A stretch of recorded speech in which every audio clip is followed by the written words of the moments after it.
मैं तुम्हारे हर सवाल का जवाब हूँ, मैं तुम्हारे हर सवाल का जवाब हूँ, शिद्दत से पढ़ो मैं किताब हूँ। मित्रों, आज हम ऐसे बुक की चर्चा करने जा रहे हैं, ऐसे किताब की चर्चा करने जा रहे हैं जो आपका भविष्य बदलेगी। लगातार कई दिनों से इस पे मेहनत की जा रही है, कई अधिकारियों के सलाह से, कई अधिकारियों के दिखाने के बाद में, हमारी पूरी टीम लगने के बाद में, और इसको पूरी तरह से हमने इसको तैयार किया है। और ये बुक पूरे मार्केट में जितने भी बुक हैं, उन सबसे अलग तरीके से लिखी गई है और उन सारी किताबों की कमियों को इस बुक में एक साथ दूर करने का प्रयास किया गया है। अगर आप मेंस की तैयारी कर रहे हैं, यूपी पीसीएस मेंस दे रहे हैं, आरओ आरओ मेंस दे रहे हैं, बीओ मेंस देने का इरादा बना रखे हैं, लेक्चरशिप का मेंस देने का इरादा बना रखे हैं, तो ध्यान रखना ये बुक आपके लिए सबसे ज्यादा कारगर होगी। आज इस बुक में कौन-कौन सी विशेषताएं हैं हम लोग जानने का प्रयास करेंगे। आज हम लोग पूरी तरह से वो पूरा का पूरा अंदर का स्ट्रक्चर, कौन-कौन सी चैप्टर इसमें शामिल किए गए हैं, उन चैप्टर्स में किस तरीके से हमने सब्जेक्ट को रखा हुआ है, किस तरीके से हमने इसके ढांचे को प्रारूप को किस तरह से बनाया हुआ है, ये सारी चीजें एक-एक कर चर्चा करेंगे। तो आइए हम लोग बात करते हैं इस हिंदी गद्यांश की बुक को, जिसको हमारी टीम ने और हमने मिलकर के बहुत बेहतरीन तरीके से आपके सामने प्रस्तुत करने का प्रयास किया है।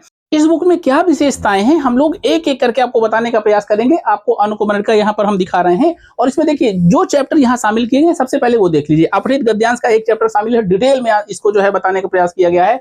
पत्र लेखन कला है, इसको डिटेल में आपको बताने का प्रयास किया गया। उसके बाद में सरकारी सारणी रूप, सरकारी पत्र का सारणी रूप, शासकीय पत्र को डिटेल में बताया गया है। शासकीय पत्र में कितने प्रकार होते हैं, कितने प्रोफार्मे होते हैं, वो आगे समझाया गया है। शासकीय पत्र, अर्धशासकीय पत्र, अनुस्मरण पत्र, साथ में परिपत्र, कार्यालय आदेश डिटेल में समझाए गए हैं सारे। कार्यालय ज्ञाप, अधिसूचना, विज्ञप्ति, टिप्पण या नोटिंग ड्राफ्टिंग कैसे की जाती है, प्रतिवेदन कैसे तैयार किया जाता है। उसके बाद प्रशासनिक शब्दावलियां और कंप्यूटर ज्ञान, साथ में मुहावरे और लोकोक्तियां।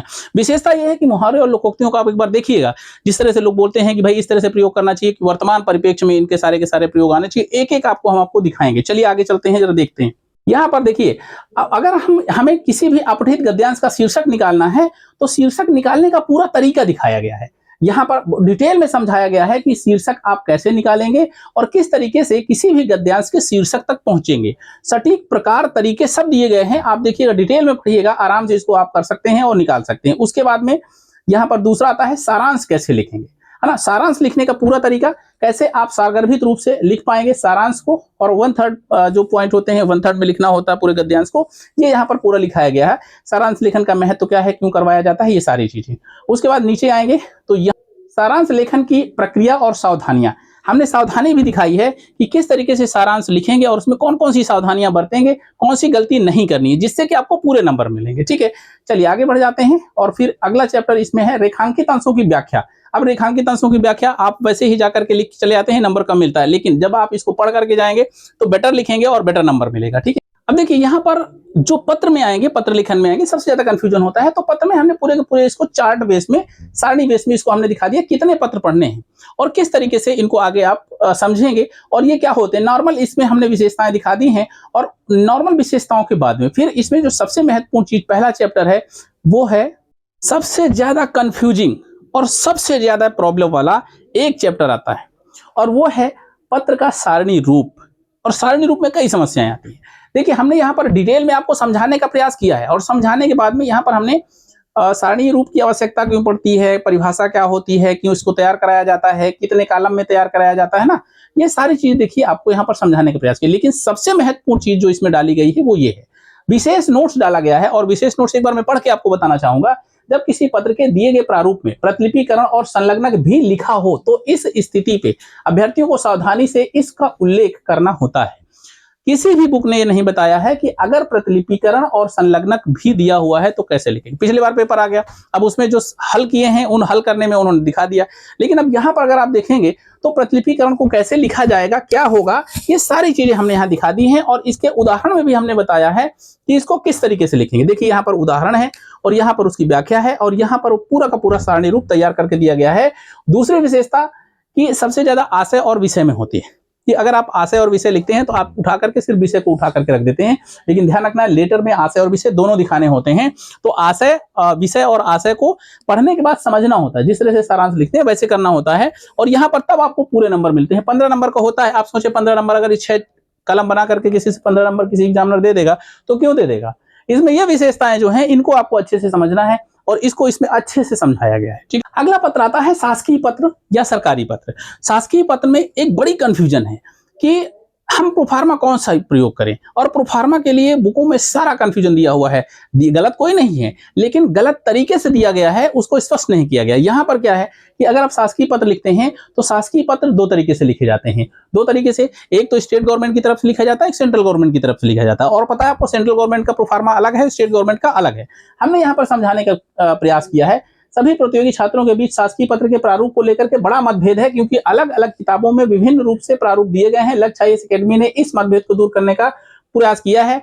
यह स्पष्ट करना है कि जब किसी शासकीय पत्र केंद्र सरकार द्वारा लिखा जाएगा तो वो प्रारूप भिन्न रहेगा, और जब उसे उसके जवाब में या कोई भी स्टेट गवर्नमेंट राज्य सरकार पत्र लिखा जाएगा के द्वारा पत्र लिखा जाएगा तो वह प्रारूप भिन्न होगा। अब यह भिन्न कैसे होगा, यही पूरी बुक में बड़ा कंफ्यूजन दिया हुआ है। ऐसे बहुत सारी चीजें इस बुक में हमने क्लियर किया है, और ये अगर आप गलती ये नहीं करते हो और ये गलती आप एग्जाम में दूर करते हो तो सबसे अधिक नंबर आपको मिलने वाला है यहाँ पर। और इसमें एक चीज जो हमने स्पेशल की है वो ये कि उदाहरण तो हमने दिया है, प्रारूप तो हमने बनाया है, प्रारूप के साथ में हमने यहाँ पर गवर्नमेंट लेटर, एक मतलब सरकारी पत्र जो इस समय पर मतलब जो अधिकारी लिख रहे हैं, ये भी हमने यहाँ पर लगा दिया। ये वो लेटर है जो शासन की तरफ से जारी हुआ है, ये ओरिजिनल लेटर है, ये कोई मतलब कॉपी नहीं है, ना हमने प्रारूप बनाया है। इसमें देखिए सेम टू सेम वैसे ही यहाँ सारा का सारा प्रोफार्मा आपको दिख रहा होगा, ठीक है ना। तो ये प्रोफार्मा मतलब ये पूरा का पूरा ओरिजिनल लेटर के साथ, मतलब हर एक पत्र का एक ओरिजिनल लेटर हमने लगाया है। सिग्नेचर क्योंकि हमने जो है सिग्नेचर की अथॉरिटी नहीं, इसको हमने यहाँ पर ब्लर कर दिया है। अब देखिए केंद्र सरकार का लेटर कैसे होता है, तो ये केंद्र सरकार का ऊपर लिख भी दिया स्पष्ट करके कि केंद्र सरकार व भारत सरकार द्वारा लिखे जाने वाले शासकीय पत्र का लिखित प्रारूप। और इसको आप देखेंगे तो यहां पर इसका प्रोफार्मा देखिए अलग होता है, ठीक है। और ये प्रोफार्मा तब लिखा जाएगा, इसको हम अपनी इस बुक में क्लियर किए हैं। ये प्रोफार्मा तब आप लिखेंगे जब केंद्र सरकार की तरफ से पत्र चलेगा, ठीक है, भारत सरकार की तरफ से चलेगा तो इस प्रोफार्मे में जाएगा, वो चाहे जहां भेजा जाए। और अगर स्टेट गवर्नमेंट की तरफ से चलेगा तो दूसरा प्रोफार्मा जो हमने ऊपर दिखाया वो भेजा जाएगा। इसको स्पष्टता हमने इस बुक में अपने किया है, ठीक है ना, स्पष्ट किया है, और इससे कंफ्यूजन बहुत सारी दूर हो रही है। इस बुक की सबसे बड़ी विशेषता, सबसे ज्यादा समस्या होती है मुहावरे और लोकोक्तियों के वाक्य प्रयोग में। हमने इस बुक में सारे वाक्य प्रयोग इतने बेहतर तरीके से दिए हैं जो कि किसी बुक में आपको नहीं मिलेगा। आइए हम दिखाते हैं, जरा एक दो वाक्य प्रयोग दिखाते हैं। जैसे अक्ल का पुतला होना हमने स्टार्टिंग से लिया है और पूरे किताब में बेहतरीन तरीके से वाक्य प्रयोग दिए गए हैं। अक्ल का पुतला होना, अधिक बुद्धिमान होना। ऑनलाइन क्लास की तकनीकी खराबी को कुछ ही मिनटों में ठीक करके उसने साबित कर दिया कि आज की डिजिटल दुनिया में वह सच में अकल का पुतला है। आप समझिएगा कि वर्तमान के डिजिटल दुनिया से हमने इसको उठाया हुआ है, और इस तरीके से हमने सारे के सारे अकल का दुश्मन होना, मूर्ख होना, ये अर्थ है इसका। और इसका वाक्य प्रयोग कैसे किया गया है, फेक न्यूज के जमाने में बिना जांचे परखे हर मैसेज आगे बढ़ा देना किसी समझदार का काम नहीं, ऐसा करने वाला तो अकल का दुश्मन ही कहलाता है। इस तरीके के प्रयोग करेंगे तो नंबर सबसे ज्यादा मिलेंगे। अक्ल का अंधा होना, समझ बूझ से रहित होना, इसका प्रयोग देख लीजिए। सड़क पर रील बनाने के लिए ट्रैफिक रोकने वाले युवकों को देखकर लोग बोले ये तो अक्ल के अंधे हो गए हैं, उन्हें अपनी जनता की सुरक्षा की परवाह ही नहीं है। और ऐसे प्रयोग पूरी किताब में दिए हुए हैं, आप कहीं से पीछे बीच से उठा लीजिए, सारी किताब में देखिए। अंधेर नगरी एक यहां से उठाते हैं, अत्यधिक अन्याय या अव्यवस्था वाला स्थान, जहां शिकायतों पर कार्यवाही ना हो, नियमों की अनदेखी हो, ऐसे विभाग को देखकर लोग कहते हैं कि यहां तो बिल्कुल अंधेर नगरी बनी हुई है। तो मित्रों ये बुक आपके लिए प्रस्तुत है, और इसमें इतनी बेहतर तरीके से सारी चीजें मैनेज की गई हैं, इसको जरूर एक बार पढ़िएगा।